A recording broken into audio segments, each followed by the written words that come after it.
Imagínese que su hogar está a 150 millones de kilómetros de la Tierra.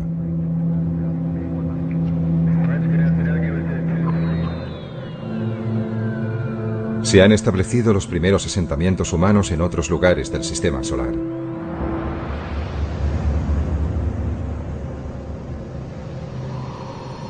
Y usted es uno de los pioneros. Usted vive y morirá allí.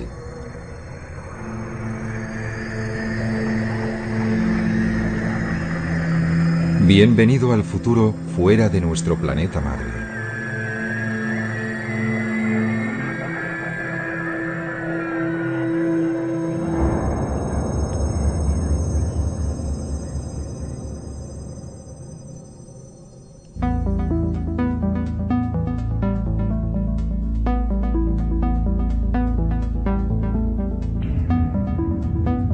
Estamos en el año 2050. La Luna está ya muy poblada por seres humanos, viviendo bajo su superficie y en cráteres cubiertos con una cúpula que permite vivir y respirar.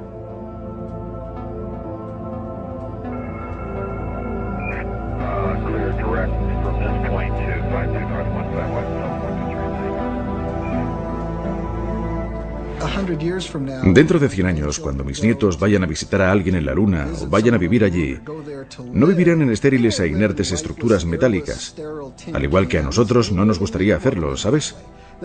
Vivirán en bonitos y bien cuidados parques con árboles de 200 metros de altura y serán capaces de volar como los pájaros.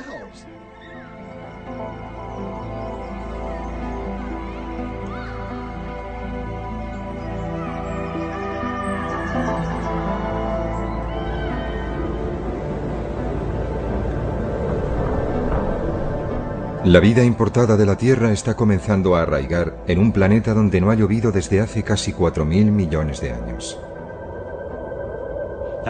Ahora imaginemos Marte.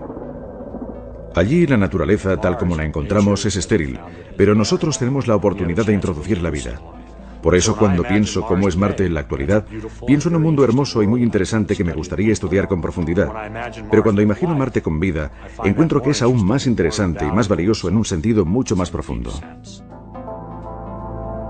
Más tarde, comenzarán a trabajar urbanistas en la superficie marciana, creando un nuevo hogar para los colonos que hayan hecho el mayor viaje de ida, sin vuelta, de sus vidas. Cuando se va a un nuevo lugar como Marte y se establece una nueva rama de la sociedad allí, se tiene la opción de llevarse las mejores ideas y dejar atrás las peores.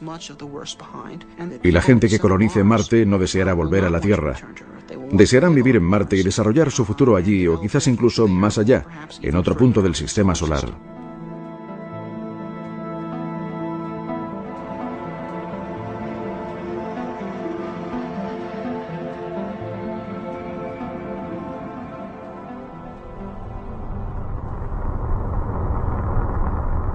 A finales del verano del año 1976, dos sondas idénticas llamadas Viking se posaron sobre Marte.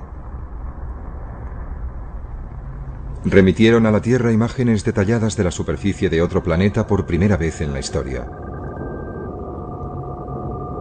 Aunque no encontraron las huellas de vida que habían ido a buscar, la misión Viking completó con éxito diversos experimentos sobre el suelo y el aire marcianos. Fue todo un triunfo científico. Sin embargo, Christopher McKay es un biólogo de la NASA que cree que la ciencia espacial es tan solo una manera de prepararse para algo mucho más importante. Se habla a menudo sobre la explotación del espacio como si su único objetivo fuera científico. Desde ese punto de vista, ciertamente enviar naves tripuladas no es un proyecto rentable. Podemos conseguir mejores datos científicos con robots y sondas automáticas. Pero creo que eso sería errar el tiro. ¿Para qué estamos haciendo ciencia? ¿Por qué estamos explorando científicamente el espacio? Bueno, yo creo que forma parte de una actividad humana mucho más amplia, de un proyecto humano mucho más ambicioso de tratar de anticiparse a los futuros asentamientos humanos fuera de nuestro mundo. Marte es el planeta más cercano y donde será más fácil poder dar nuestro primer paso colonizador. No estamos enviando seres humanos a Marte para hacer ciencia. Estamos enviando seres humanos a Marte. Una de las muchas cosas que harán cuando estén allí será ciencia, pero también escribirán poesía, y gritarán y se enfadarán y harán todo lo que hacen los seres humanos.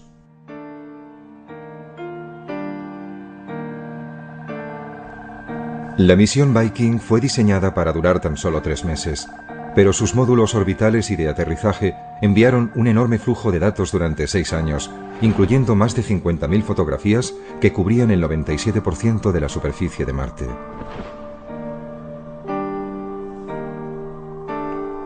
McKay cree que incluso para trabajos científicos, robots como los Viking no deben sustituir a las misiones humanas.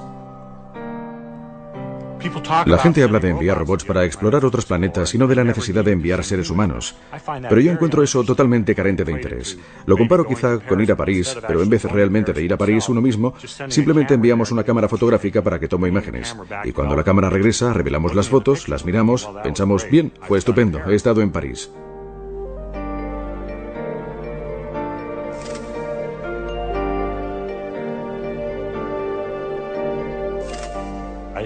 Pienso que es la presencia humana.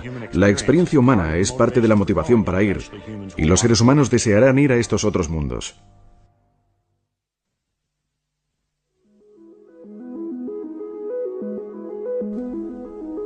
Pero, ¿por qué habríamos de dar el siguiente paso de establecer colonias humanas en otros planetas? Robert Zubrin es un ingeniero espacial que ha ideado una manera de enviar a los primeros seres humanos a Marte. Pero no desea pararse allí. Para él, Marte es en el siglo XXI la nueva frontera, un lugar que aguarda ser habitado por colonos llegados desde la Tierra. La frontera en la Tierra está cerrada. Pienso que a menos que la humanidad quiera llegar a una era de estancamiento, tenemos que estar dispuestos a alcanzar una nueva frontera. Y la nueva frontera está ahí fuera, en el espacio, y particularmente en Marte. Pero colonizar Marte es fundamentalmente un acto de creación.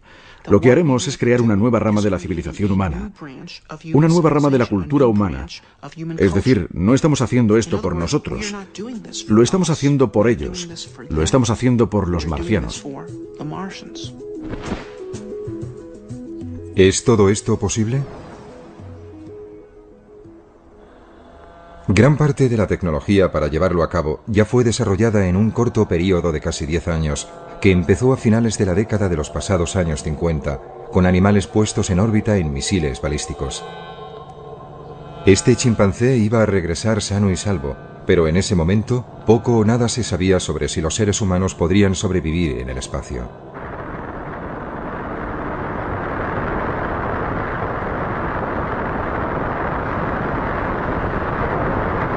Entonces, a principios de la década de los 60, el presidente estadounidense John Kennedy creyó que el premio más grande del decenio estaba a su alcance. El tren con destino al espacio estaba a punto de partir. Hace muchos años, al gran explorador británico George Mallory, que murió en el monte Everest, se le preguntó por qué quería escalarlo. Él contestó: porque está allí. Bien, el espacio está allí y vamos a escalarlo. Y la Luna y los planetas están allí. 1962. Kennedy ofreció este discurso en la Universidad Rice y todavía resuena. Porque esa meta servirá para organizar y para medir lo mejor de nuestras energías y de nuestras habilidades.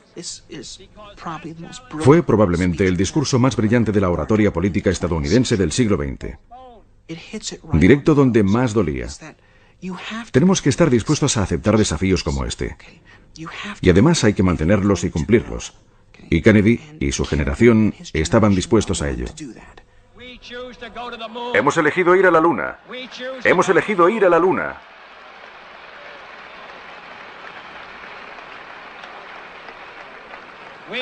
Hemos elegido ir a la Luna en esta década y hacer otras cosas. No porque sea fácil, sino porque es difícil. Hemos elegido ir a la Luna no porque sea fácil, sino porque es difícil. Era un acto de fe y de una gran capacidad de visión, porque no se sabía qué beneficios nos aguardaban, pero el espacio estaba allí e íbamos a escalarlo. El programa espacial fue uno de los puntos culminantes del optimismo del siglo XX, una embriagadora mezcla de tecnología punta y osadía humana que hizo que todo pareciera posible. Primero la Luna, siguiente parada, las estrellas. ¿Cuáles fueron los beneficios del programa Apolo? Ciertamente no consistió solo en conseguir unos 50 kilos de piedras lunares. El verdadero beneficio del programa fue que toda una generación se inspiró en él para incorporarse a carreras científicas por la oferta, por la posibilidad de participar y formar parte de la gran aventura espacial, de ser pioneros. Eso es un hecho. Yo fui uno de ellos. Yo tenía 9 años cuando Kennedy hizo su discurso, su llamada para enviarnos a la Luna. Yo fui uno de los niños del programa Apolo.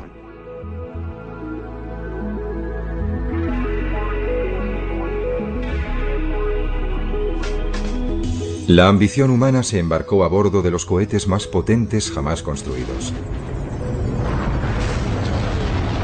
Y otros niños del Apolo hacían volar su imaginación, impulsada por un nuevo futuro en el espacio. Niños como Marshall Savage. Para mí, creo que el momento clave que permitió pensar en que el hombre podría viajar por el espacio se produjo con el primer sobrevuelo orbital alrededor de la Luna. Eso me impresionó, en cierto modo, incluso más que el aterrizaje en la Luna, porque representaba la idea de que aquellos astronautas habían sido los primeros hombres en salir al espacio exterior. Habían abandonado la Tierra. No era un simple vuelo en órbita. Estaban allí, en el espacio profundo. ¡Feliz cumpleaños, mamá!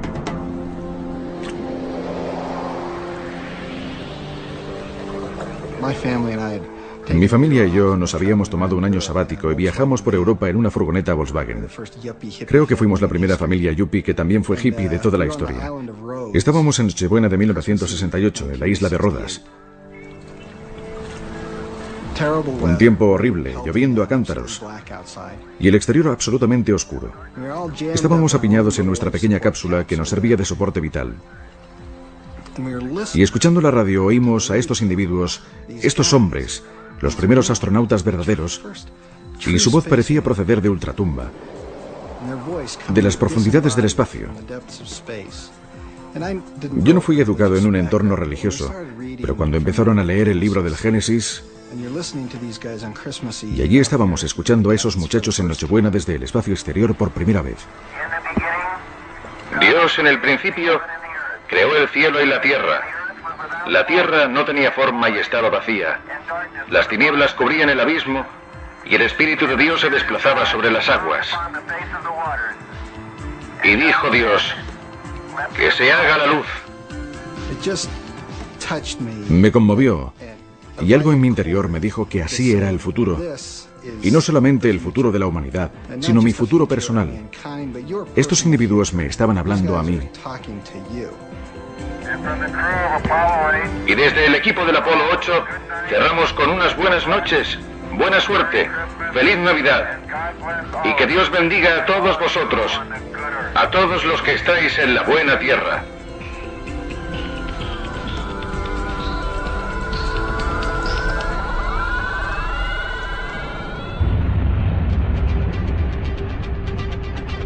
Al partir el Apolo 11 hacia la Luna, el 16 de julio de 1969, el monte Everest de Kennedy estaba a punto de ser conquistado apenas 8 años después de que se anunciara la carrera hacia la superficie de la Luna.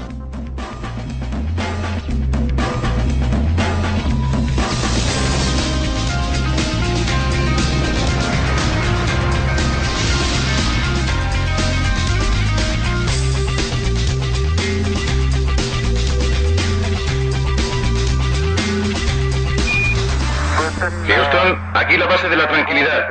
El Águila ha aterrizado.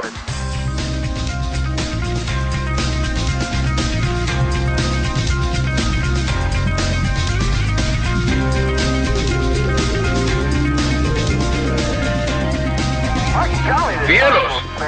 Esta vez ha sido rápido. ¡Wow! Lo siento, Charlie. ¡Hermoso! Debo mantenerme atento al volante. Paseando por la luna un día, en el feliz, feliz mes de diciembre. No, mayo. ¿Mayo? Mayo, es verdad. De nuevo a bordo. Allá vamos. ¡Qué paseo, qué paseo! Al dejar la Luna, los astronautas del Apolo 17, el 14 de diciembre de 1972, el ímpetu para transportar personas hacia el resto del sistema solar se perdió. Desde entonces nadie ha escapado de la órbita de la Tierra.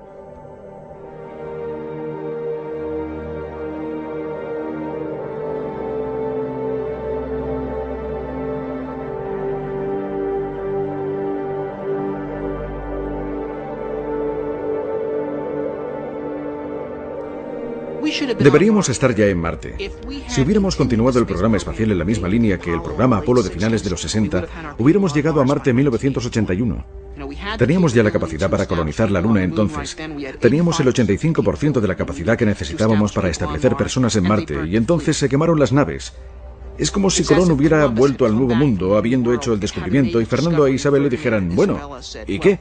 ¡Quemad las naves!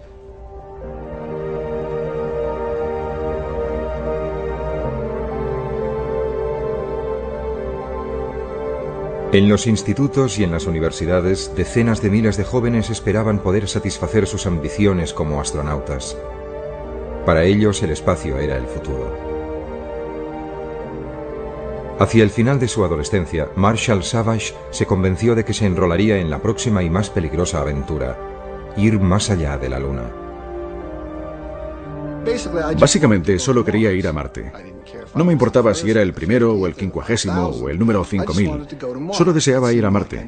Parecía una ambición noble y alcanzable en esa época. Iba a haber una estación espacial permanente para 100 hombres en órbita, una colonia permanente en la Luna y hombres en Marte a principios de la década de 1980, lo que se ajustaba de maravilla a mi agenda. Pero bueno, la historia tomó un rumbo totalmente distinto. Todo el programa espacial a partir del Apolo fue cancelado y no íbamos a ir a ningún sitio.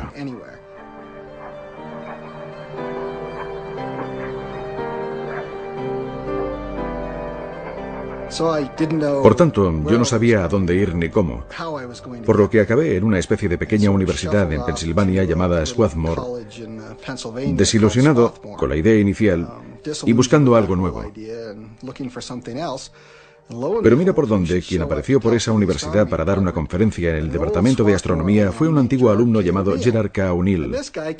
Y este empezó su presentación con diapositivas de colonias espaciales del tamaño de ciudades. Y eso, por supuesto, volvió a encender mi mecha. Si nos situamos en la época, quizás a principios de la década de los 90, pudimos ver los primeros hábitats esféricos de tamaño mediano, de varios centenares de metros de diámetro, y con una circunferencia que podía medir perfectamente alrededor de 1,5 kilómetros.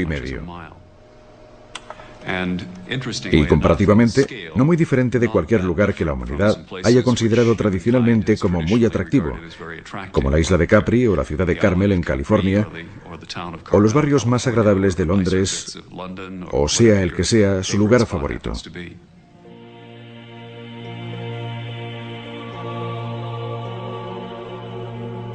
Gerard K. O'Neill fue un profesor de física brillante y respetado en la Universidad de Princeton en New Jersey. Pero su esposa, Tosha, recuerda cómo comenzó su pasión por las colonias espaciales en las clases que impartía a estudiantes que no tenían apenas conocimientos científicos. Él enseñaba un nuevo curso para estudiantes que no estaban realmente interesados en la física, pero que tenían que pasar obligatoriamente este curso, que fue denominado Física para Poetas. Mientras los primeros hombres aterrizaban en la Luna en 1969, O'Neill comenzaba casi como una broma a hacer a sus estudiantes una pregunta acerca de abandonar la Tierra. A largo plazo, ¿es la superficie de la Tierra realmente el mejor lugar para una civilización tecnológica en expansión? ¿Es una superficie planetaria el mejor lugar para una civilización en expansión? Y la respuesta resultó ser no. Gerard O'Neill quería construir sus ciudades espaciales en una órbita entre la Tierra y la Luna. Él denominó este lugar la Alta Frontera. Pero primero, él debía conseguir que su idea fuera tomada en serio. Tardaría 5 años y casi sucedería por accidente tras una reunión en Princeton.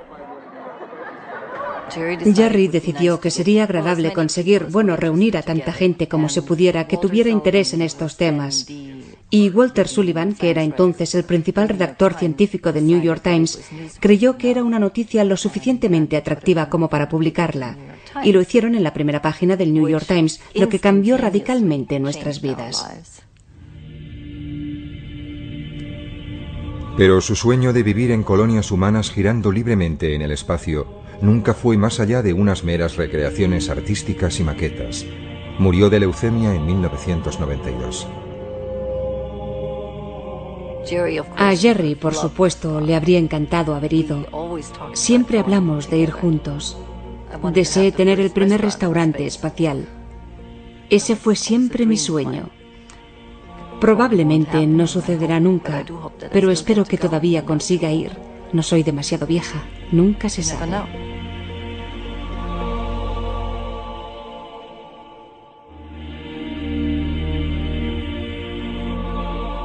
30 años después de que O'Neill propusiera por primera vez las colonias espaciales en órbita, emergió una nueva idea, la de la terraformación, o modelar los planetas hasta que puedan llegar a albergar seres humanos.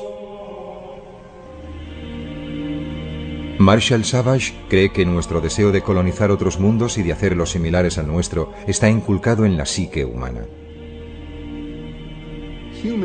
Los seres humanos están programados con una necesidad y amor profundo hacia la belleza natural y el esplendor del planeta Tierra.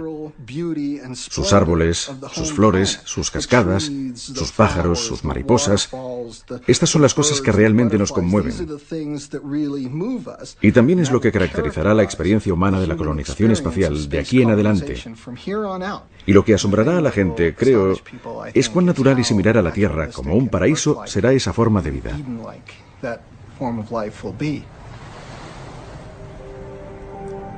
Savage cree que la Luna es capaz de sostener grandes asentamientos humanos.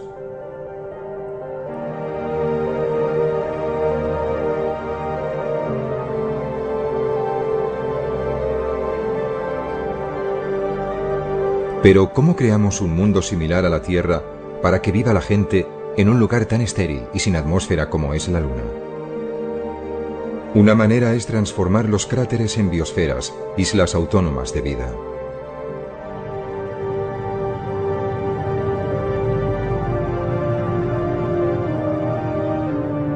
Bajo bóvedas hechas de silicio y de agua, habría oasis de vida vegetal importados de la Tierra.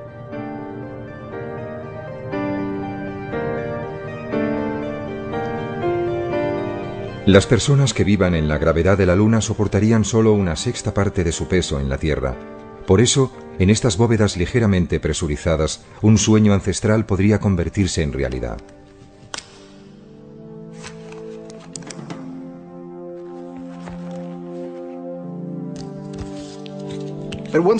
Con una sexta parte de la gravedad, un ser humano puede volar con su propio impulso.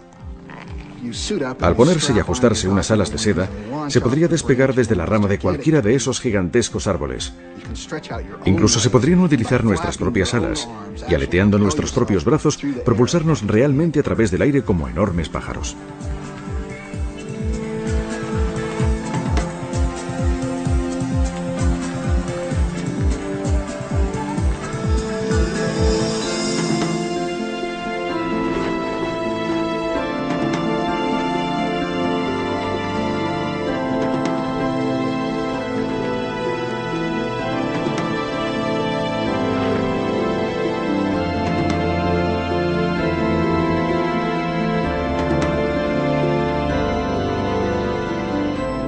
Se sabe que la Luna es rica en materias primas como el hierro, el aluminio y el agua congelada, con suficiente cantidad para que Marshall Savage piense que puedan llegar a construirse industrias en la Luna.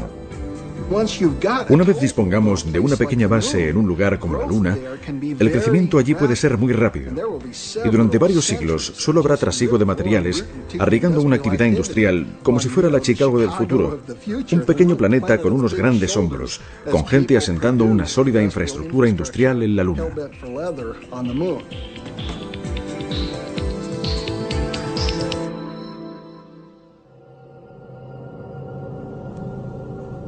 Más allá de la Luna, el primer candidato para ser colonizado es Marte, pero es un mundo complicado. La temperatura global media es inferior a los 25 grados centígrados bajo cero. Y en los polos cubiertos de hielo puede caer hasta por debajo de 90 grados bajo cero. Pero hay pruebas de que Marte fue alguna vez un planeta húmedo y más cálido, no muy distinto de la Tierra. Las cicatrices de su superficie sugieren que alguna vez fue surcada por ríos y mares. ¿A dónde fue a parar el agua entonces? Un poco de ella se halla aprisionada en los dos casquetes polares, pero también pudiera ser que existiera atrapada bajo su superficie. Marte tiene también otros ingredientes que harían posible una terraformación, y no solo en el interior de algunas cúpulas, sino en el planeta entero. Marte tiene todos los recursos necesarios para albergar la vida en su superficie. De alguna manera, hay carbono, dióxido de carbono, agua. Ahora está congelada, pero ya idearemos cómo derretirla. Hay nitrógeno, luz solar. Todos los recursos precisos para sustentar la vida están disponibles, y quizá incluso para hacer un planeta independiente económicamente. Y el desafío siguiente es calentar el planeta y hacer que estos elementos pasen de su estado congelado actual en la superficie a la atmósfera de nuevo. Y hemos aprendido cómo hacerlo eso en la Tierra. Estamos lanzando a la atmósfera gases que provocan el efecto invernadero de manera miles de veces más efectiva que el dióxido de carbono y que crean un manto alrededor de la Tierra que la mantiene caliente. Ahora en la Tierra eso quizás no es una buena idea, pero en Marte es justo lo que necesitamos para calentar ese mundo, para derretir su hielo y para lanzar todos esos elementos de nuevo a la atmósfera. Para fabricar estos gases se necesita carbono, hidrógeno, cloro y flúor. Todos estos elementos pueden estar disponibles en Marte. Podrían ser extraídos desde la superficie de Marte, puestos en sus debidas proporciones en fábricas robotizadas y después ser bombeados a través de chimeneas en enormes cantidades. Pondrían en marcha un efecto invernadero autoalimentado. Los casquetes polares se derretirían y la superficie de Marte sería transformada en algo que se parecería mucho a la Tierra. Aparecerían grandes océanos y lagos, y la atmósfera comenzaría a espesarse y a cambiar. La temperatura media en la superficie de Marte se elevaría desde 25 grados bajo cero a algunos grados por encima del punto de congelación.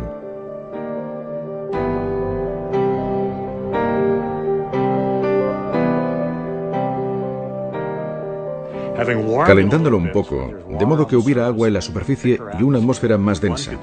Se podría entonces introducir ecosistemas muy simples, no muy diferentes de los ecosistemas que existen hoy en las regiones árticas y antárticas. Poco más que algas brotarían en la superficie de Marte como primera vida vegetal. Pero sería la avanzadilla para lograr el verdor de Marte. Nuestros cálculos sugieren que Marte podría calentarse con una atmósfera bastante densa en unos 100 años. Es un proceso notablemente eficiente una vez que comencemos a atrapar energía solar. Y como la atmósfera será más densa y el planeta será más cálido, se podrían introducir formas avanzadas de vida más sofisticadas. Y Marte reproduciría la historia evolutiva de la Tierra, solo que mucho más rápidamente porque se apoyaría en la biología terrestre para impulsarse.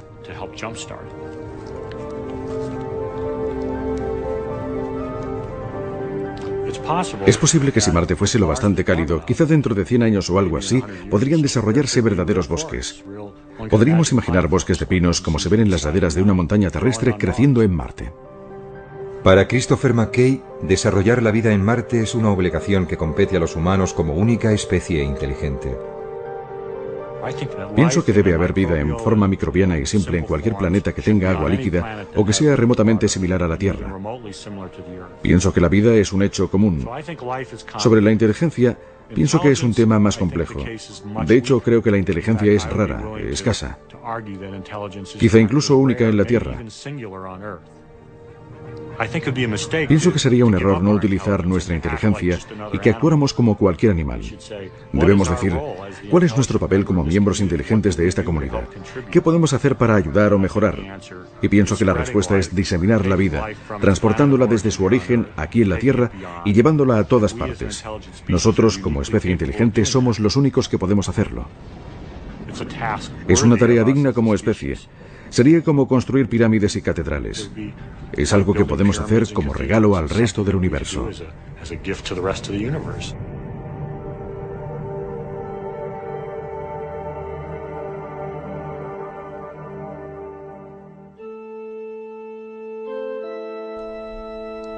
Marte sería como todas las fronteras a las que los seres humanos han hecho frente, desafiante, acogedora, peligrosa. Pero ¿qué es lo que podría motivar a una gran cantidad de personas para emprender un viaje que podría durar un año a un frío y lejano planeta? Una respuesta se puede encontrar entre las reliquias de la historia reciente de los Estados Unidos. En el siglo XIX, una idea arraigó en los Estados Unidos que vio cómo centenares de miles de hombres y mujeres embarcaban en carruajes y trenes hacia el oeste. Y no fue únicamente para buscar fortuna, sino que entendieron que podrían formar parte de algo magnífico, el establecimiento de una nación basada en principios de progreso y libertad, y toda esa gente deseó ser parte de ella.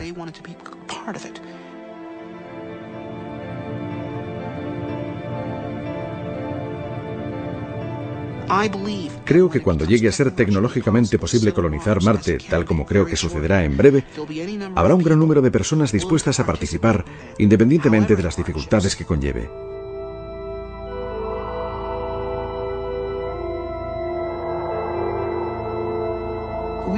Los Estados Unidos son una nación que fue creada por gente que estaba dispuesta a abrazar el desafío de asumir nuevas fronteras.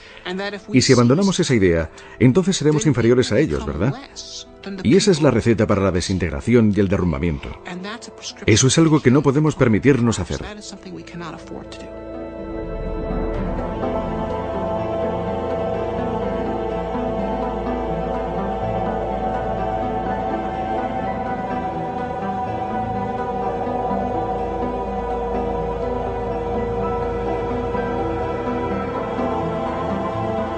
Robert Zubrin ha ideado una manera de transportar a los primeros seres humanos a Marte de forma relativamente barata, conocida como Marte Directo. Es una idea que ha sido bien acogida por la NASA.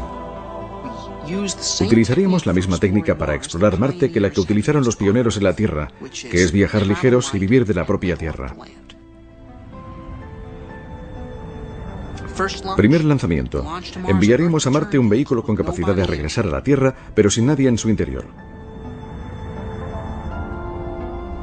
Tras 8 meses de viaje, llegaría a Marte.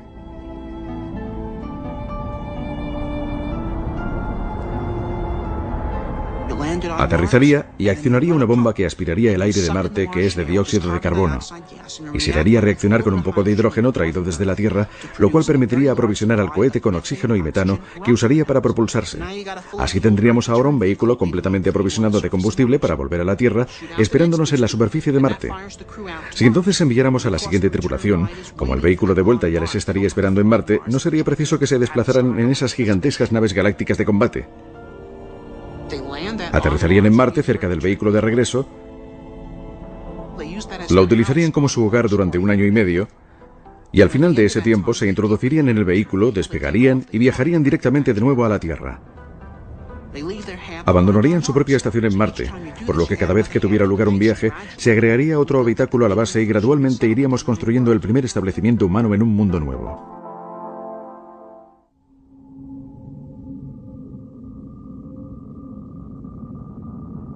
La enorme distancia a Marte impide que los suministros puedan ser transportados regularmente desde la Tierra.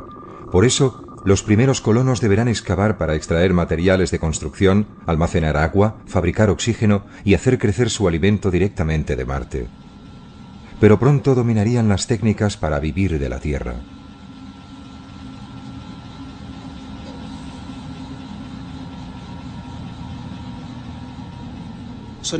Estaremos en una situación, quizás dentro de 50 años, en la que sabremos cómo ser autosuficientes en Marte y cómo llegar allí de un modo relativamente barato. Y en ese punto creo que comenzará la inmigración a gran escala.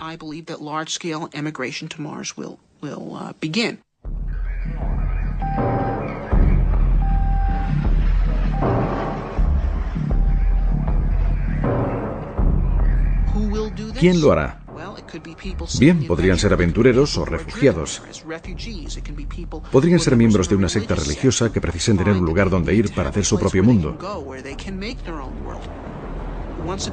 Una vez que llegue a ser posible ir, la gente irá. Creo que 50 años después tendremos más de 1 billón de personas viviendo en Marte. Quisiera vivir cerca del agua y con vistas a las montañas. Por ejemplo, en la orilla de la cuenca Elas, estaríamos al lado de una masa de agua similar a los grandes lagos o al Mediterráneo. Y justo al lado estaría toda una cordillera de montañas hacia el oeste.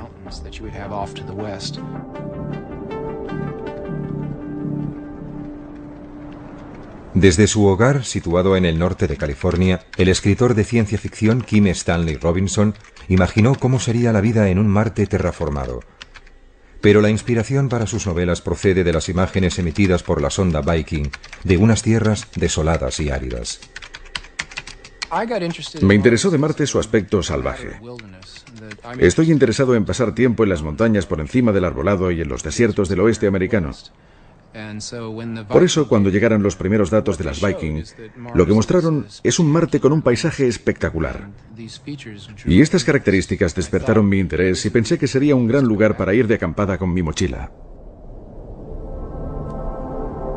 Viking reveló que Marte era como el sueño de un turista.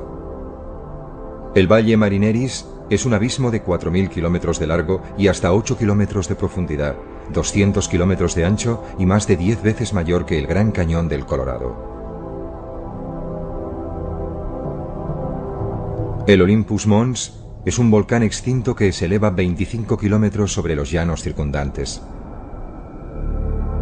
Es casi 3 veces más alto que el monte Everest.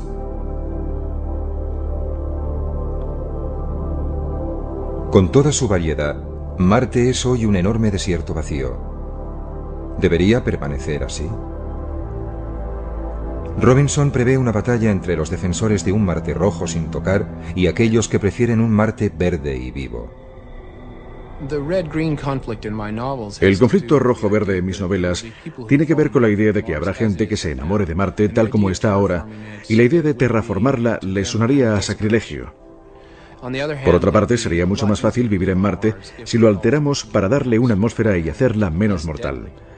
Tanto los verdes como los rojos, creo, existirán, y se establecerá un conflicto entre ambos. Más pronto o más tarde, Marte estará literalmente terraformada y será posible que la gente viva allí en el exterior de la misma manera que hacen en la Tierra, exceptuando que tendrán solamente 1/3 de la gravedad terrestre. Pienso que los marcianos del futuro se preguntarán por qué hay gente que quiere vivir con nuestra fuerza de gravedad, tal como hacemos nosotros ahora, teniendo que esforzarse tanto para moverse, en vez de simplemente pegar un salto para subir de un piso a otro, como una gacela o un canguro. Donde quiera que los seres humanos elijan vivir, en la Luna, Marte o más allá, una cosa es cierta. Si se quedan permanentemente, su aspecto físico quedará alterado por los diferentes entornos e influencias, como la fuerza de gravedad, la cantidad de luz solar recibida o la composición atmosférica. Solo la ocupación de esa clase de entornos va a cambiar a la gente que viva allí en una especie casi enteramente nueva y distinta. Después de 1 o 2 generaciones como máximo, por ejemplo, la gente que sea nativa de la Luna podrá ser varias decenas de centímetros más alta que la gente que sea nativa de la Tierra.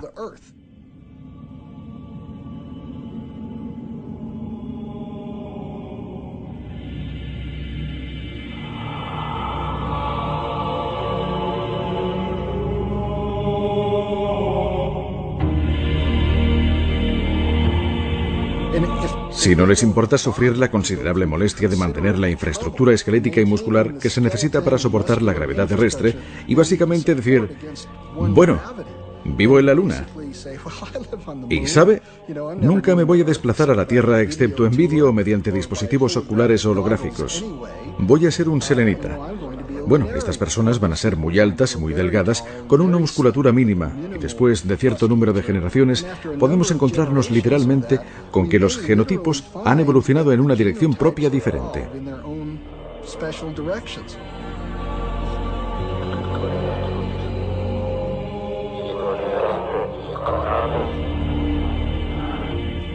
Predecir qué sucederá tras 10 o 20 generaciones está más allá de la ciencia. Tendríamos que tener una gran imaginación incluso para elucubrar el aspecto de los colonos más remotos y aislados. En última instancia, a donde vamos con todo esto es al verdadero universo de Star Trek. Probablemente se haya dado cuenta de que en Star Trek vuelan por toda la galaxia y se encuentran con todo tipo de alienígenas, pero todos tienen básicamente 2 brazos y 2 piernas, y quizá unos cuernecillos en su frente. Bien, pienso que en algunos miles o millones de años eso será una realidad, pero la razón es porque todas esas especies habrán tenido su raíz original en la Tierra. Y entonces, en función de su medio ambiente familiar, seguirán una línea genética totalmente distinta de cualquier otra. Todos con un origen común, pero de aspecto tan distinto como los vulcanianos y klingons.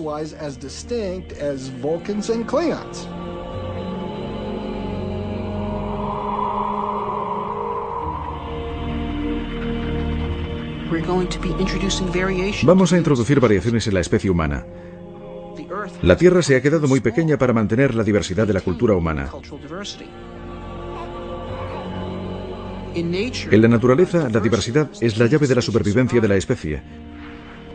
Y creo que así es como el hombre pervivirá y ampliará su diversidad, al diseminarse por todo el cosmos.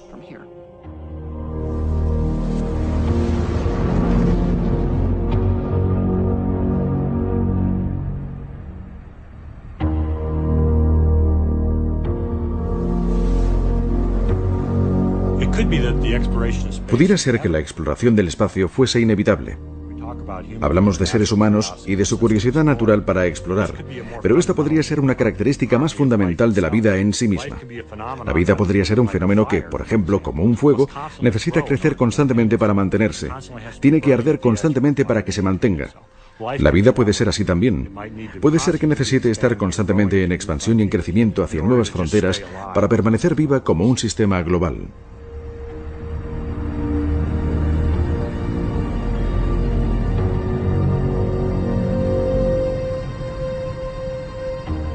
¿En qué estamos pensando los humanos? ¿Cuál es nuestro gran reto? ¿De qué van nuestras historias épicas, nuestras religiones? Todo. Todo gira en torno a la búsqueda de la inmortalidad. La inmortalidad a través de dioses o deidades, o la inmortalidad a través de actos de importancia inmortal. Tanto da que se trate de la colonización del oeste americano o la de Marte. Y esto es más importante que el pan. Esto es por lo que luchará la gente. Esto es por lo que morirá la gente.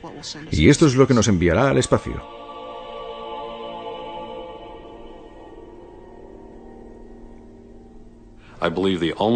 Creo que la única manera de salir al espacio es haciendo el espacio rentable.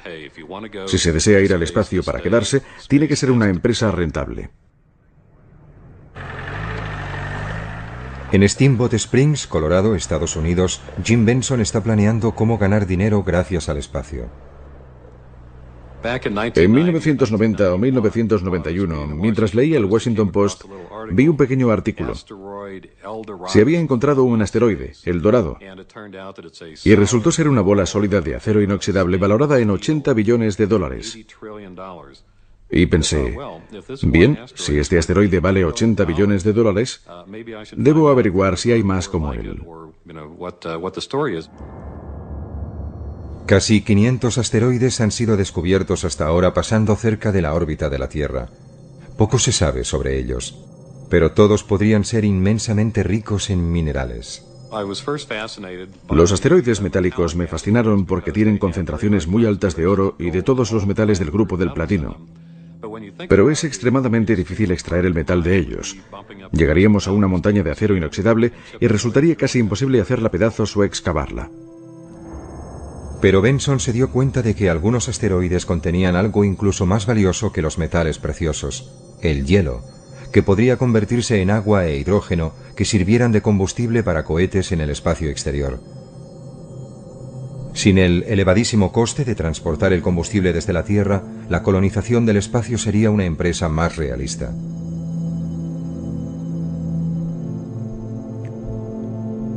Así, Benson montó una empresa para construir una pequeña sonda diseñada para ir a inspeccionar si había hielo en los asteroides.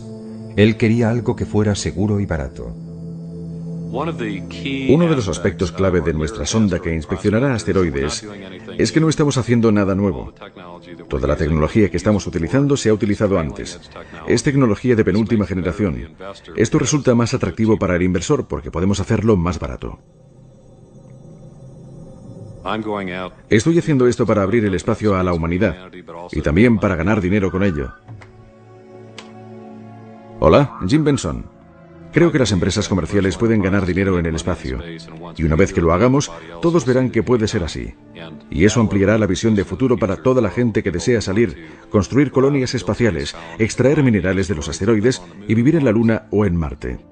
Jim Benson hizo su primera fortuna en el negocio de los ordenadores. Está convencido de que va a hacer su segunda en el espacio.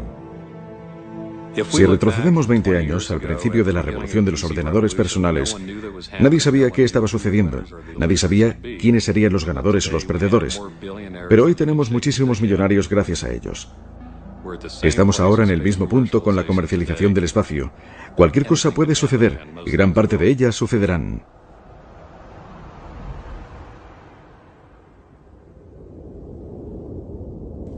¿Hay límites a la distancia hasta donde se puede llegar para colonizar el espacio? Los límites verdaderos pueden no estar basados en la tecnología, sino en nuestra propia mortalidad. Simplemente no podríamos vivir el tiempo suficiente para llegar más allá de nuestro propio sistema solar. Pero incluso esto podría superarse si pudiéramos diseñar algo lo suficientemente rápido. No estoy seguro de dónde está la frontera de las limitaciones humanas. Creo que viajar a las estrellas es posible. Entendemos la ciencia fundamental que es precisa para crear una nave interestelar. Entendemos las reacciones de fusión que nos proporcionarán la forma básica de energía que, una vez que hayamos resuelto la ingeniería de cómo fabricarla, permitirá que desarrollemos naves que sean capaces de viajar a quizás una décima parte de la velocidad de la luz. Pero incluso con una nave que viajara a esa velocidad se tardaría más de 40 años en llegar al sistema estelar más cercano. Pienso que hay un límite realista en los términos que hacen factible un viaje interestelar. Mírenlo de esta manera. Lo más rápido que han viajado los seres humanos ha sido durante el programa Apolo. A esa velocidad tardaríamos 1 millón de años en llegar a la estrella más cercana. Así es necesario alcanzar velocidades mucho más grandes, porque si no tardaremos milenios enteros en llegar al sistema estelar más cercano. Existen propuestas en ciencia ficción para hacerlo, construyendo esas naves mundo gigantescas con miles de personas que viven en comunidades autosuficientes durante millares de años. Pero si lo hiciéramos así, le garantizo que para cuando llegáramos a la estrella más cercana, una nueva civilización se habría desarrollado ya en ella, en esa nueva estrella, poblada por gente que salió mucho antes desde la Tierra, usando la capacidad industrial de nuestro planeta para construir cohetes de antimateria o algo realmente bueno que se desplazara al 50% de la velocidad de la luz. Llegarían en 8 años, habrían construido una nueva civilización solar mientras la nave inicial seguiría en su viaje de ida. Así, en el momento en que llegaran y salieran de la nave mundo, aparecerían como anticuadísimos seres como Rip Van Winkle, solo útiles para ser entrevistados en programas de televisión matinal. Ese sería su único impacto en esa civilización solar. Así que si no puede ir lo suficientemente rápido, mejor quédese en casa. De 1969 a 1972, solo unos pocos elegidos dejaron la Tierra. 6 misiones Apolo aterrizaron en la Luna. Tan solo 12 astronautas estadounidenses. ¡Oh, qué lugar! ¡Qué vista! ¿Verdad, John? Es absolutamente irreal.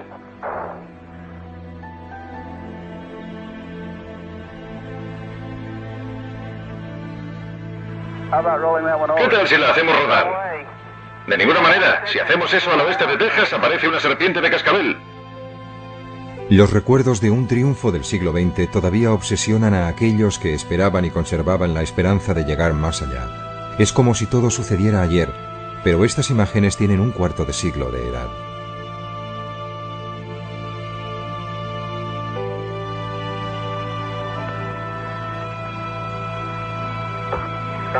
No, papá no pegará.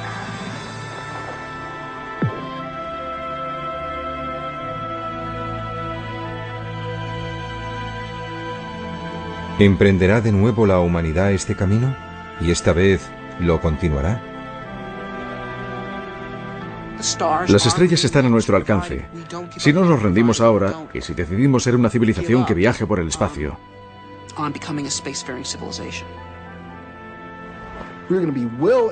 vamos a estar bien atrincherados en el medio ambiente estelar. Habrá 50 civilizaciones cada vez más grandes en el cielo. Caminaremos por la noche en la Tierra y miraremos hacia arriba y nombraremos lugares físicos, la verdadera geografía del cielo nocturno de las estrellas que están habitadas y la clase de gente que vive allí. Y eso va a suceder en apenas la cantidad de tiempo que nos separa de las ondas Viking.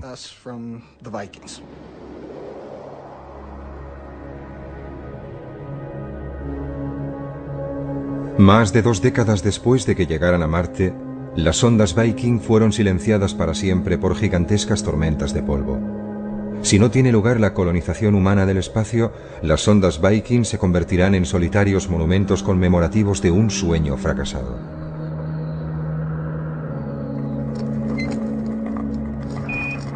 La humanidad entre las estrellas. Esto es para lo que hemos nacido y allí es hacia donde nos dirigimos. De acuerdo, Bob, tengo mis herramientas justo aquí. Sal aquí y mándame un saludo. Tenemos una vista hermosa de ese 4BN y de la Tierra a la vez. Intentaré conseguir una foto para ti. Esta transmisión está llegando desde aproximadamente medio camino entre la Luna y la Tierra. Nos queda poco menos de 40 horas para llegar a la Luna. Así es, ahí lo tienes. Un vasto y solitario tipo de existencia prohibida para la expansión de la nada. La felicidad son trocitos de tocino para desayunar. No te los comas todos. Houston, la belleza de este lugar es absolutamente increíble. Te comento, no puedo ver el fondo de esto y estoy tan cerca del borde como me es posible. Y esa es la verdad. ¡Naranja! Sí que lo es. Puedo verlo desde aquí, es naranja. Nos han dicho que hay un Papá Noel.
Imagínese que su hogar está a 150 millones de kilómetros de la Tierra.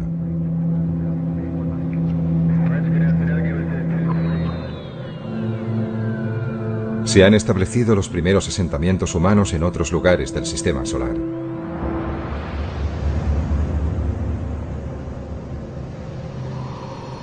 Y usted es uno de los pioneros. Usted vive y morirá allí.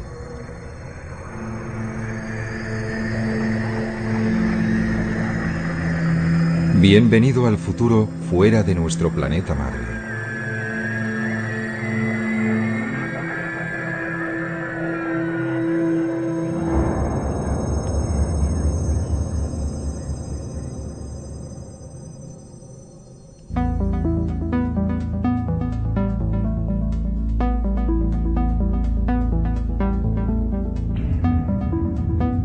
Estamos en el año 2050. La Luna está ya muy poblada por seres humanos, viviendo bajo su superficie y en cráteres cubiertos con una cúpula que permite vivir y respirar.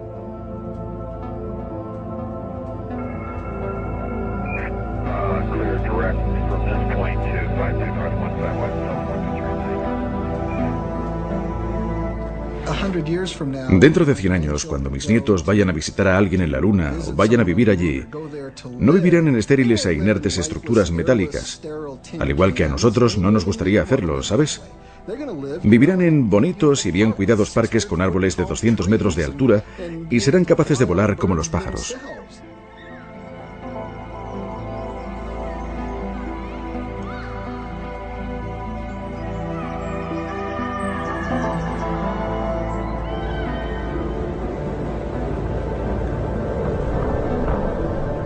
La vida importada de la Tierra está comenzando a arraigar en un planeta donde no ha llovido desde hace casi 4.000 millones de años. Ahora imaginemos Marte. Allí la naturaleza, tal como la encontramos, es estéril, pero nosotros tenemos la oportunidad de introducir la vida. Por eso, cuando pienso cómo es Marte en la actualidad, pienso en un mundo hermoso y muy interesante que me gustaría estudiar con profundidad. Pero cuando imagino Marte con vida, encuentro que es aún más interesante y más valioso en un sentido mucho más profundo. Más tarde, comenzarán a trabajar urbanistas en la superficie marciana, creando un nuevo hogar para los colonos que hayan hecho el mayor viaje de ida, sin vuelta, de sus vidas. Cuando se va a un nuevo lugar como Marte y se establece una nueva rama de la sociedad allí, se tiene la opción de llevarse las mejores ideas y dejar atrás las peores. Y la gente que colonice Marte no deseará volver a la Tierra. Desearán vivir en Marte y desarrollar su futuro allí, o quizás incluso más allá, en otro punto del sistema solar.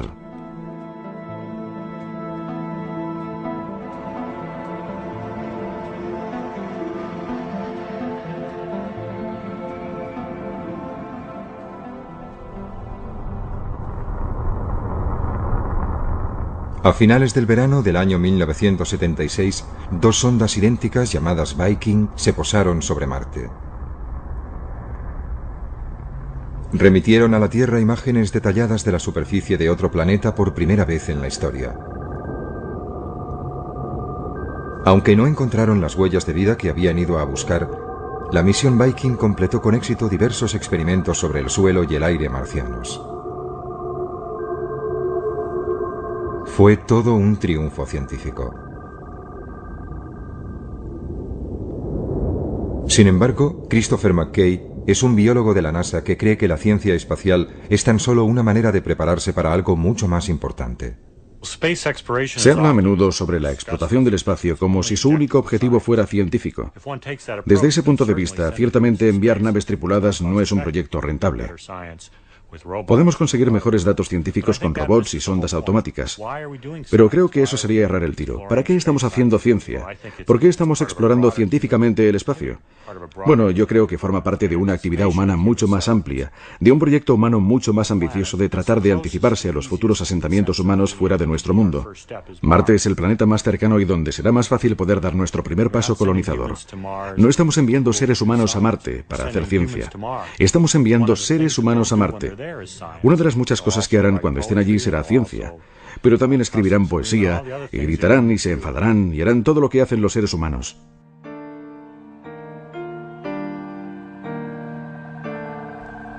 La misión Viking fue diseñada para durar tan solo 3 meses, pero sus módulos orbitales y de aterrizaje enviaron un enorme flujo de datos durante 6 años, incluyendo más de 50.000 fotografías que cubrían el 97% de la superficie de Marte.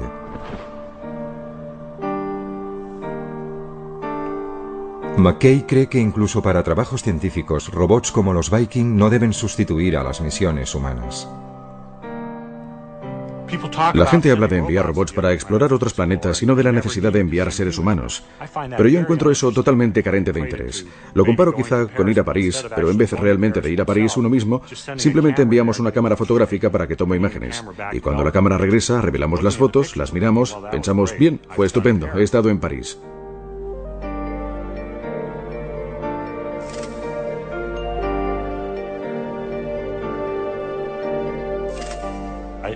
Pienso que es la presencia humana. La experiencia humana es parte de la motivación para ir, y los seres humanos desearán ir a estos otros mundos.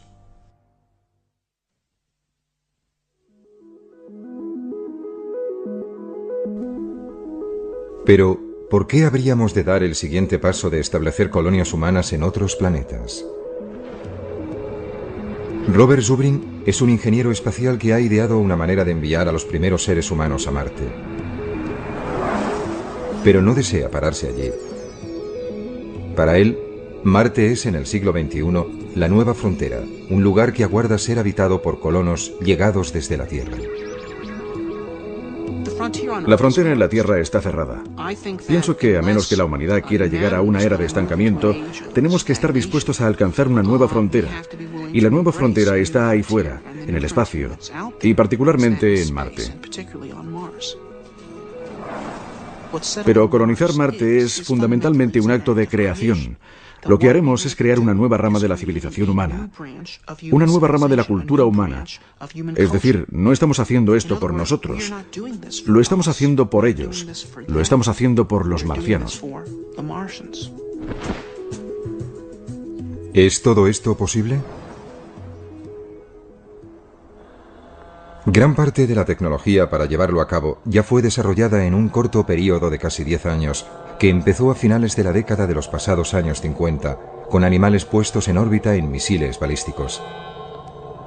Este chimpancé iba a regresar sano y salvo, pero en ese momento poco o nada se sabía sobre si los seres humanos podrían sobrevivir en el espacio.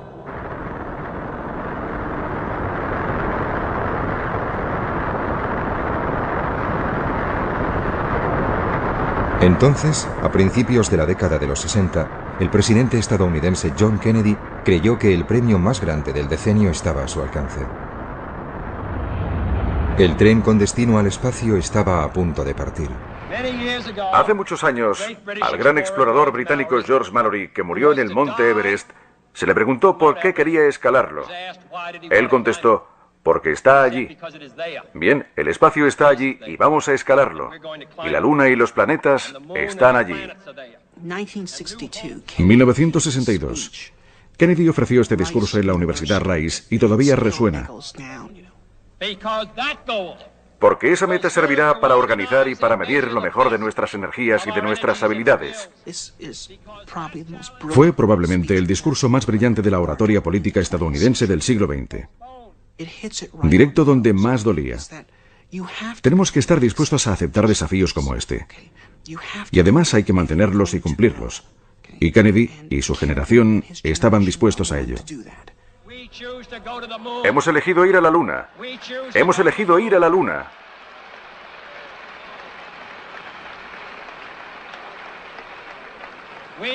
Hemos elegido ir a la Luna en esta década y hacer otras cosas. No porque sea fácil, sino porque es difícil. Hemos elegido ir a la Luna no porque sea fácil, sino porque es difícil. Era un acto de fe y de una gran capacidad de visión, porque no se sabía qué beneficios nos aguardaban, pero el espacio estaba allí e íbamos a escalarlo. El programa espacial fue uno de los puntos culminantes del optimismo del siglo XX, una embriagadora mezcla de tecnología punta y osadía humana que hizo que todo pareciera posible. Primero la Luna, siguiente parada, las estrellas. ¿Cuáles fueron los beneficios del programa Apolo?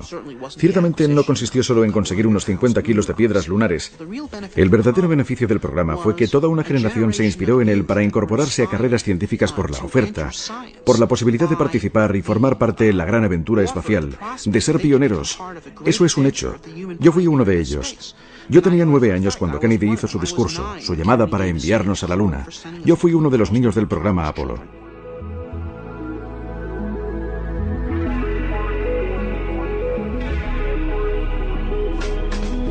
La ambición humana se embarcó a bordo de los cohetes más potentes jamás construidos.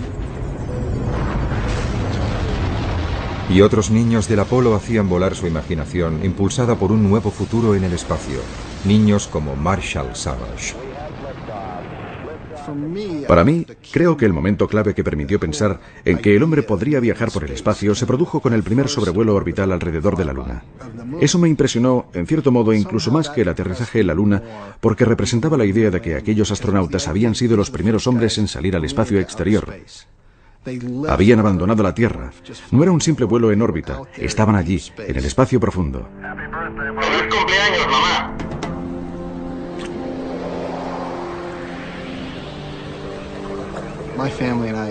Mi familia y yo nos habíamos tomado un año sabático y viajamos por Europa en una furgoneta Volkswagen. Creo que fuimos la primera familia yuppie que también fue hippie de toda la historia. Estábamos en Nochebuena de 1968, en la isla de Rodas. Un tiempo horrible, lloviendo a cántaros, y el exterior absolutamente oscuro. Estábamos apiñados en nuestra pequeña cápsula que nos servía de soporte vital. Y escuchando la radio oímos a estos individuos, estos hombres, los primeros astronautas verdaderos, y su voz parecía proceder de ultratumba, de las profundidades del espacio.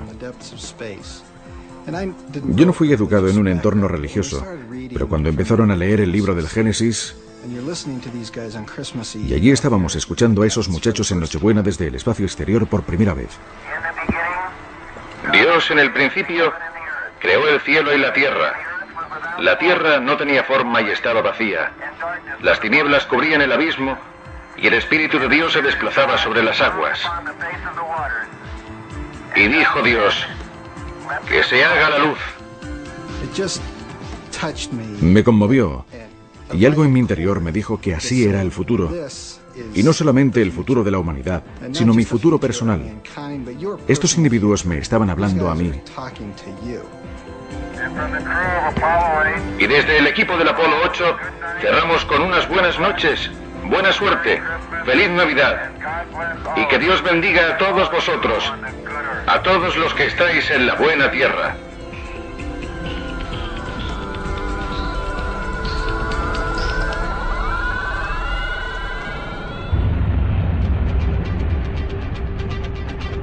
Al partir el Apolo 11 hacia la Luna, el 16 de julio de 1969, el monte Everest de Kennedy estaba a punto de ser conquistado apenas 8 años después de que se anunciara la carrera hacia la superficie de la Luna.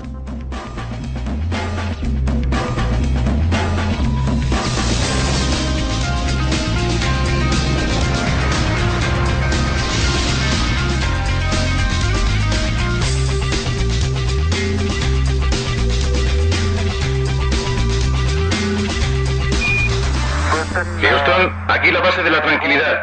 El Águila ha aterrizado.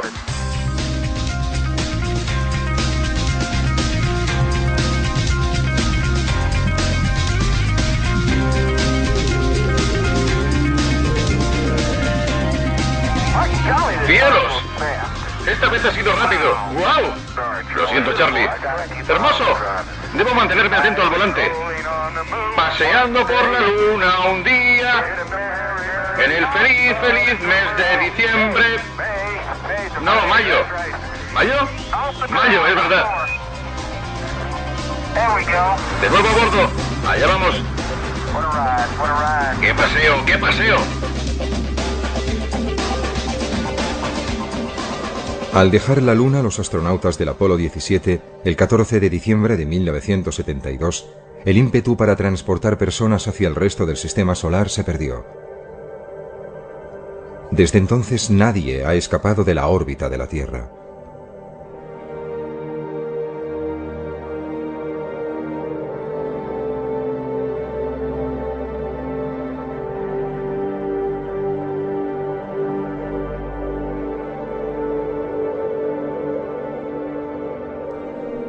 Deberíamos estar ya en Marte. Si hubiéramos continuado el programa espacial en la misma línea que el programa Apolo de finales de los 60, hubiéramos llegado a Marte en 1981. Teníamos ya la capacidad para colonizar la Luna entonces. Teníamos el 85% de la capacidad que necesitábamos para establecer personas en Marte, y entonces se quemaron las naves. Es como si Colón hubiera vuelto al Nuevo Mundo habiendo hecho el descubrimiento y Fernando e Isabel le dijeran, bueno, ¿y qué? ¡Quemad las naves!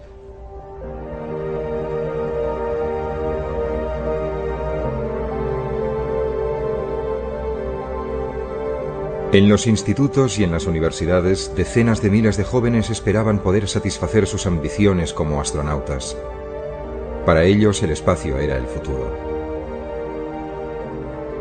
Hacia el final de su adolescencia, Marshall Savage se convenció de que se enrolaría en la próxima y más peligrosa aventura: ir más allá de la Luna. Básicamente, solo quería ir a Marte. No me importaba si era el primero o el 50º o el número 5000. Solo deseaba ir a Marte. Parecía una ambición noble y alcanzable en esa época.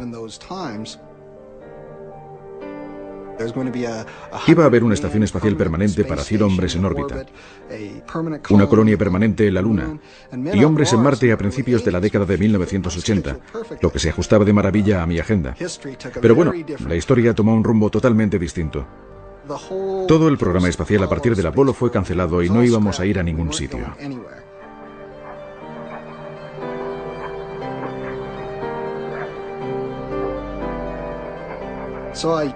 Por tanto, yo no sabía a dónde ir ni cómo, por lo que acabé en una especie de pequeña universidad en Pensilvania llamada Swarthmore, desilusionado con la idea inicial y buscando algo nuevo.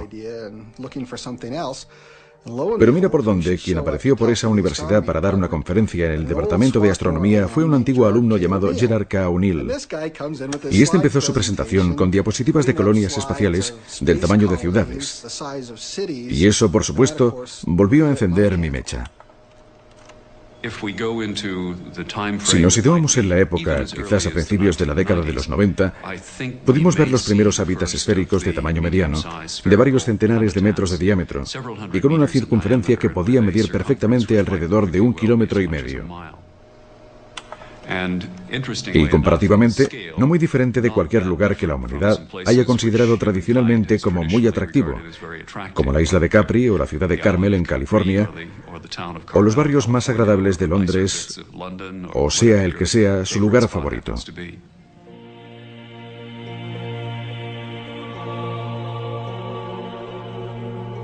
Gerard K. O'Neill fue un profesor de física brillante y respetado en la Universidad de Princeton en New Jersey.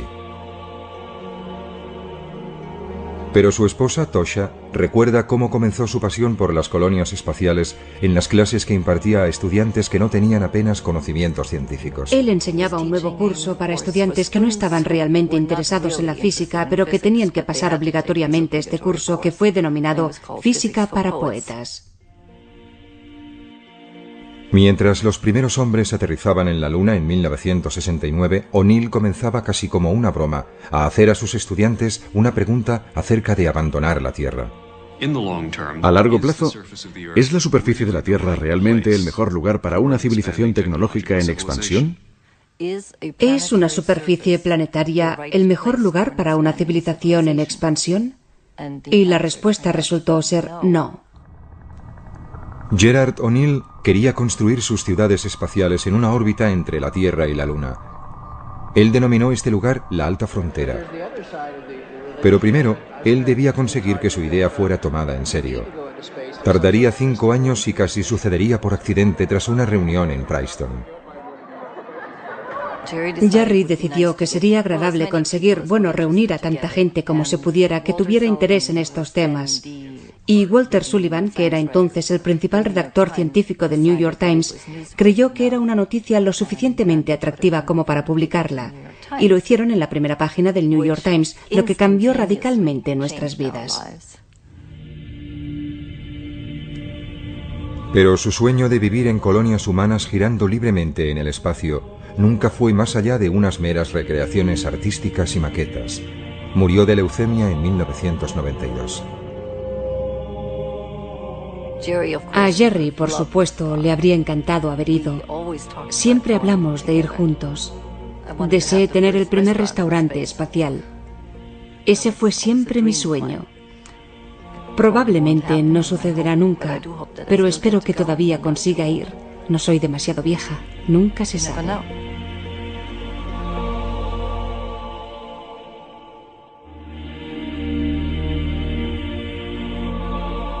30 años después de que O'Neill propusiera por primera vez las colonias espaciales en órbita, emergió una nueva idea, la de la terraformación, o modelar los planetas hasta que puedan llegar a albergar seres humanos. Marshall Savage cree que nuestro deseo de colonizar otros mundos y de hacerlos similares al nuestro está inculcado en la psique humana.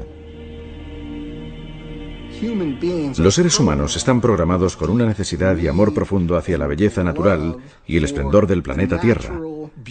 Sus árboles, sus flores, sus cascadas, sus pájaros, sus mariposas. Estas son las cosas que realmente nos conmueven. Y también es lo que caracterizará la experiencia humana de la colonización espacial de aquí en adelante. Y lo que asombrará a la gente, creo, es cuán natural y similar a la Tierra como un paraíso será esa forma de vida.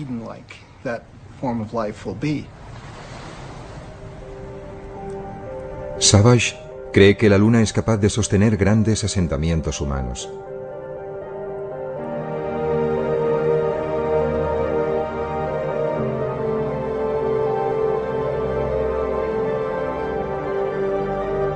Pero ¿cómo creamos un mundo similar a la Tierra para que viva la gente en un lugar tan estéril y sin atmósfera como es la Luna? Una manera es transformar los cráteres en biosferas, islas autónomas de vida.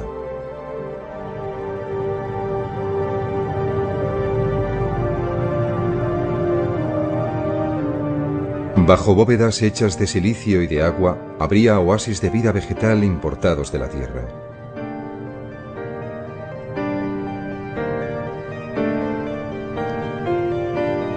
Las personas que vivan en la gravedad de la Luna soportarían solo una sexta parte de su peso en la Tierra.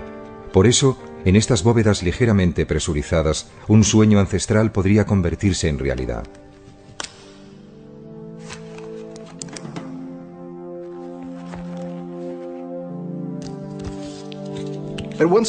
Con una sexta parte de la gravedad, un ser humano puede volar con su propio impulso. Al ponerse y ajustarse unas alas de seda, se podría despegar desde la rama de cualquiera de esos gigantescos árboles. Incluso se podrían utilizar nuestras propias alas y, aleteando nuestros propios brazos, propulsarnos realmente a través del aire como enormes pájaros.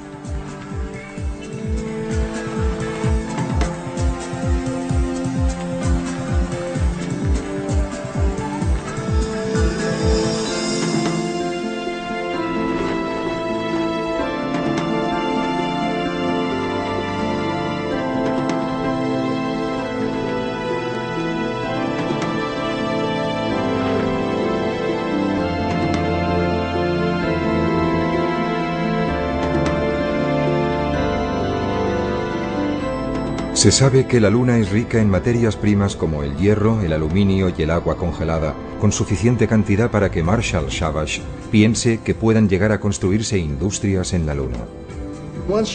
Una vez dispongamos de una pequeña base en un lugar como la Luna, el crecimiento allí puede ser muy rápido. Y durante varios siglos solo habrá trasiego de materiales, arriesgando una actividad industrial como si fuera la Chicago del futuro. Un pequeño planeta con unos grandes hombros, con gente asentando una sólida infraestructura industrial en la Luna.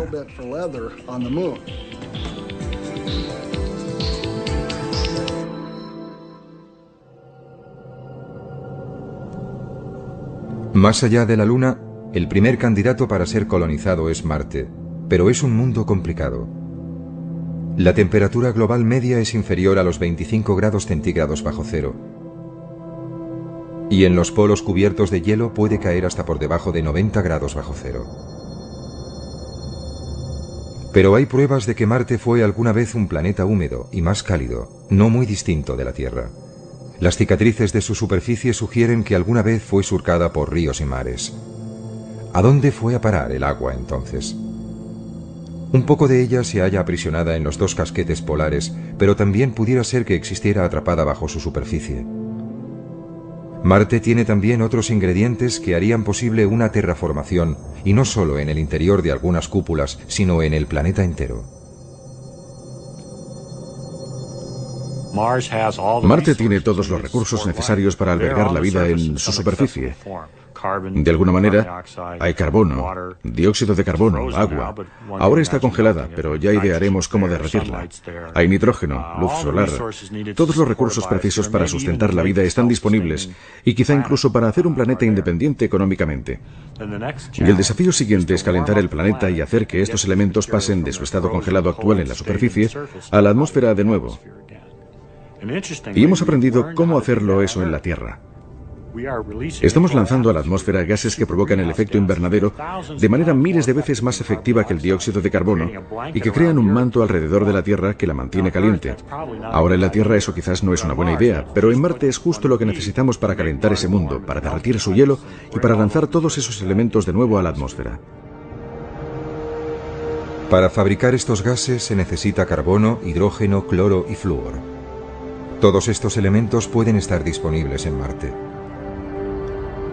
Podrían ser extraídos desde la superficie de Marte, puestos en sus debidas proporciones en fábricas robotizadas y después ser bombeados a través de chimeneas en enormes cantidades. Pondrían en marcha un efecto invernadero autoalimentado. Los casquetes polares se derretirían y la superficie de Marte sería transformada en algo que se parecería mucho a la Tierra.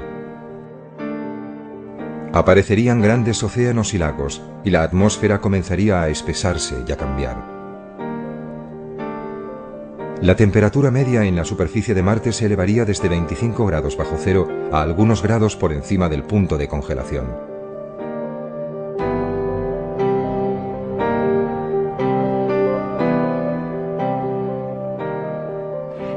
calentándolo un poco, de modo que hubiera agua en la superficie y una atmósfera más densa. Se podría entonces introducir ecosistemas muy simples, no muy diferentes de los ecosistemas que existen hoy en las regiones árticas y antárticas.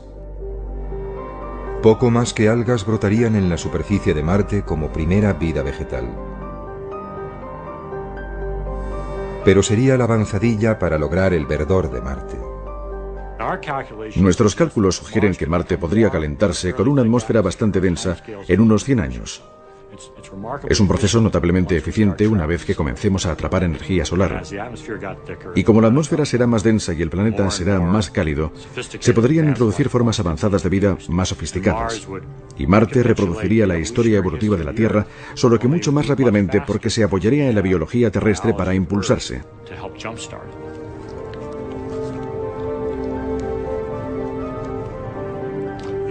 Es posible que si Marte fuese lo bastante cálido, quizá dentro de 100 años o algo así, podrían desarrollarse verdaderos bosques. Podríamos imaginar bosques de pinos como se ven en las laderas de una montaña terrestre creciendo en Marte.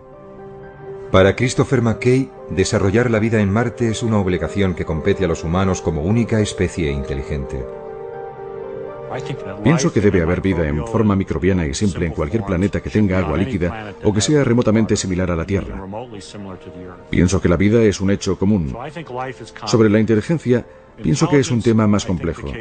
De hecho, creo que la inteligencia es rara, escasa, quizá incluso única en la Tierra.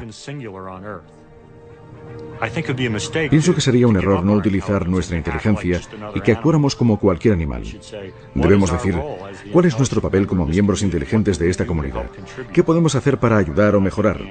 Y pienso que la respuesta es diseminar la vida, transportándola desde su origen aquí en la Tierra y llevándola a todas partes. Nosotros, como especie inteligente, somos los únicos que podemos hacerlo. Es una tarea digna como especie. Sería como construir pirámides y catedrales. Es algo que podemos hacer como regalo al resto del universo.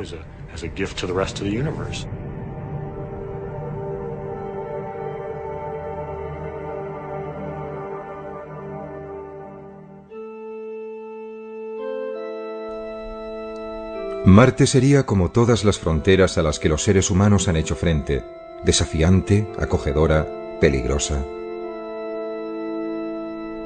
Pero ¿qué es lo que podría motivar a una gran cantidad de personas para emprender un viaje que podría durar un año a un frío y lejano planeta?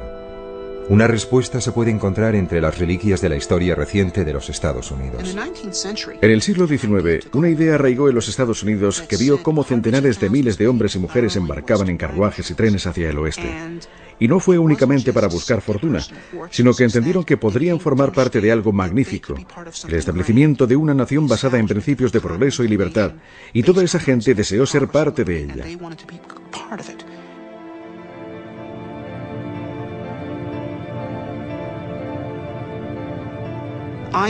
Creo que cuando llegue a ser tecnológicamente posible colonizar Marte, tal como creo que sucederá en breve, habrá un gran número de personas dispuestas a participar, independientemente de las dificultades que conlleve.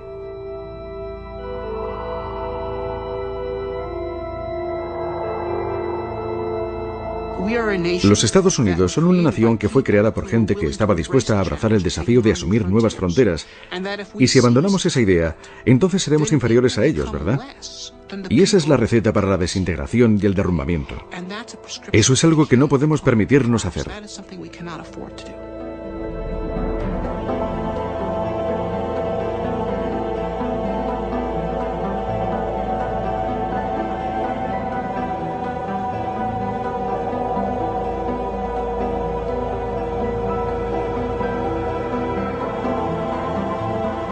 Robert Zubrin ha ideado una manera de transportar a los primeros seres humanos a Marte de forma relativamente barata conocida como Marte Directo. Es una idea que ha sido bien acogida por la NASA.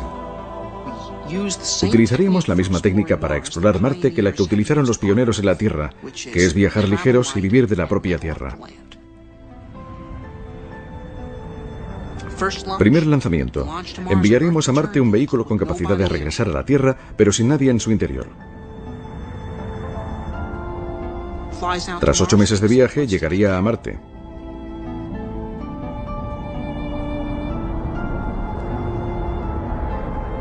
Aterrizaría y accionaría una bomba que aspiraría el aire de Marte, que es de dióxido de carbono, y se le haría reaccionar con un poco de hidrógeno traído desde la Tierra, lo cual permitiría aprovisionar al cohete con oxígeno y metano que usaría para propulsarse.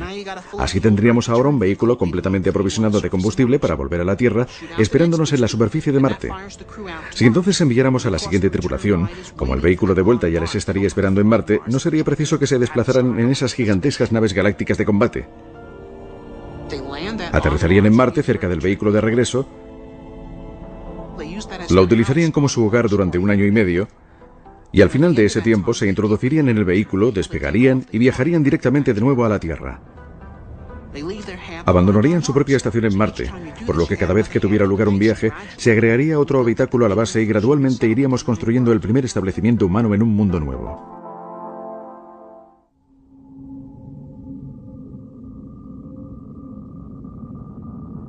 La enorme distancia a Marte impide que los suministros puedan ser transportados regularmente desde la Tierra.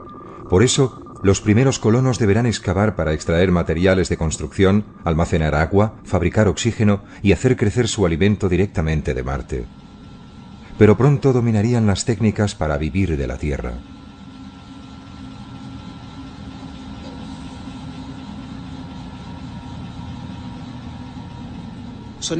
Estaremos en una situación, quizás dentro de 50 años, en la que sabremos cómo ser autosuficientes en Marte y cómo llegar allí de un modo relativamente barato. Y en ese punto creo que comenzará la inmigración a gran escala.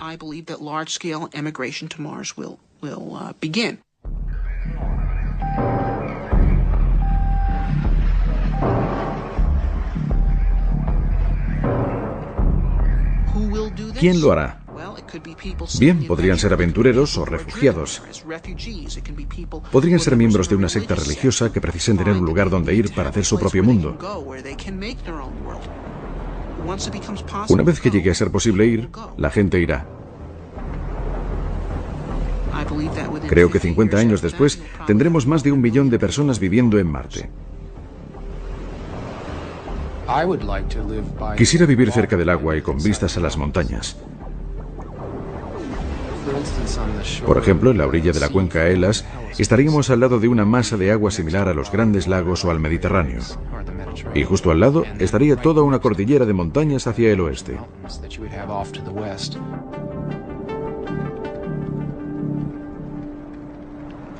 Desde su hogar, situado en el norte de California, el escritor de ciencia ficción Kim Stanley Robinson imaginó cómo sería la vida en un Marte terraformado. Pero la inspiración para sus novelas procede de las imágenes emitidas por la sonda Viking de unas tierras desoladas y áridas. Me interesó de Marte su aspecto salvaje. Estoy interesado en pasar tiempo en las montañas por encima del arbolado y en los desiertos del oeste americano. Por eso, cuando llegaran los primeros datos de las Viking, lo que mostraron es un Marte con un paisaje espectacular.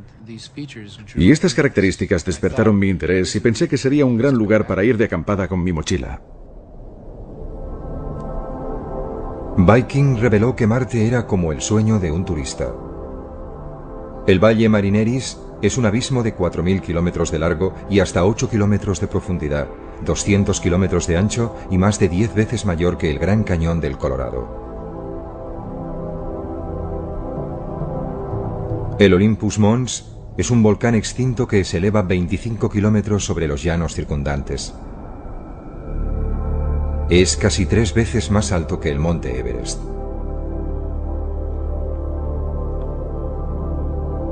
Con toda su variedad, Marte es hoy un enorme desierto vacío.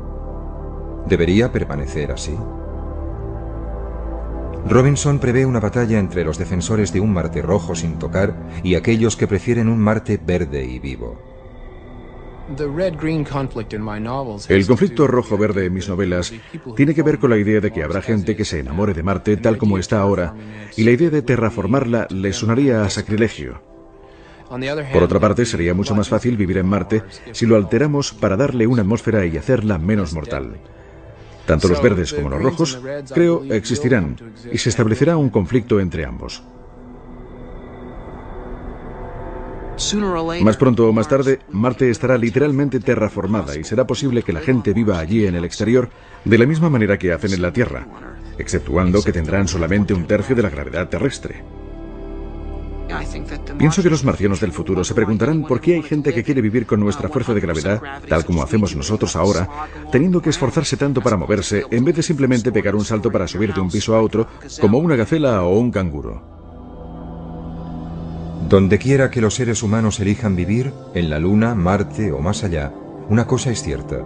Si se quedan permanentemente, su aspecto físico quedará alterado por los diferentes entornos e influencias, como la fuerza de gravedad, la cantidad de luz solar recibida o la composición atmosférica. Solo la ocupación de esa clase de entornos va a cambiar a la gente que viva allí en una especie casi enteramente nueva y distinta. Después de 1 o 2 generaciones como máximo, por ejemplo, la gente que sea nativa de la Luna podrá ser varias decenas de centímetros más alta que la gente que sea nativa de la Tierra.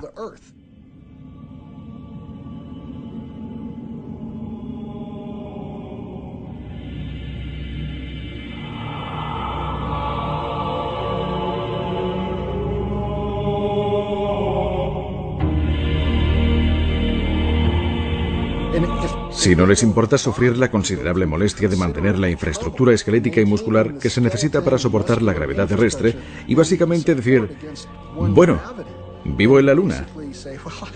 Y ¿sabe? Nunca me voy a desplazar a la Tierra excepto en vídeo o mediante dispositivos oculares holográficos. Voy a ser un selenita. Bueno, estas personas van a ser muy altas y muy delgadas, con una musculatura mínima, y después de cierto número de generaciones podemos encontrarnos literalmente con que los genotipos han evolucionado en una dirección propia diferente.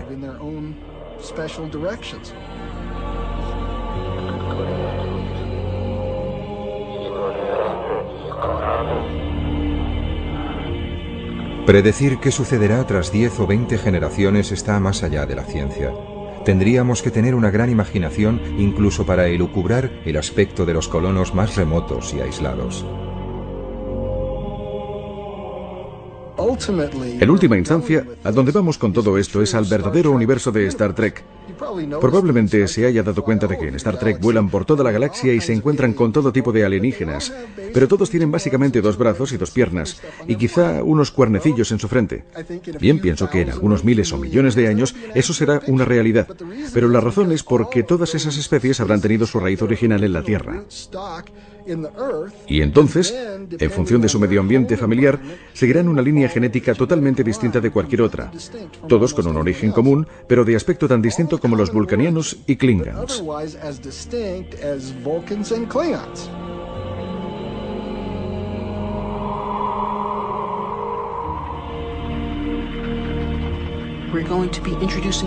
Vamos a introducir variaciones en la especie humana. La Tierra se ha quedado muy pequeña para mantener la diversidad de la cultura humana. En la naturaleza, la diversidad es la llave de la supervivencia de la especie.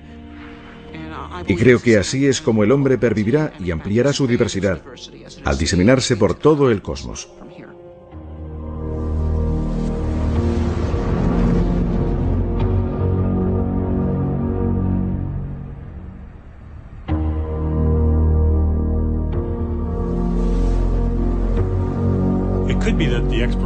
Pudiera ser que la exploración del espacio fuese inevitable. Hablamos de seres humanos y de su curiosidad natural para explorar, pero esta podría ser una característica más fundamental de la vida en sí misma. La vida podría ser un fenómeno que, por ejemplo, como un fuego, necesita crecer constantemente para mantenerse. Tiene que arder constantemente para que se mantenga. La vida puede ser así también. Puede ser que necesite estar constantemente en expansión y en crecimiento hacia nuevas fronteras para permanecer viva como un sistema global.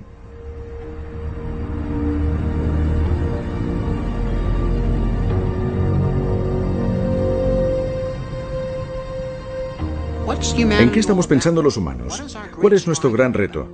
¿De qué van nuestras historias épicas, nuestras religiones, todo? Todo gira en torno a la búsqueda de la inmortalidad. La inmortalidad a través de dioses o deidades, o la inmortalidad a través de actos de importancia inmortal. Tanto da que se trate de la colonización del oeste americano o la de Marte. Y esto es más importante que el pan. Esto es por lo que luchará la gente. Esto es por lo que morirá la gente. Y esto es lo que nos enviará al espacio.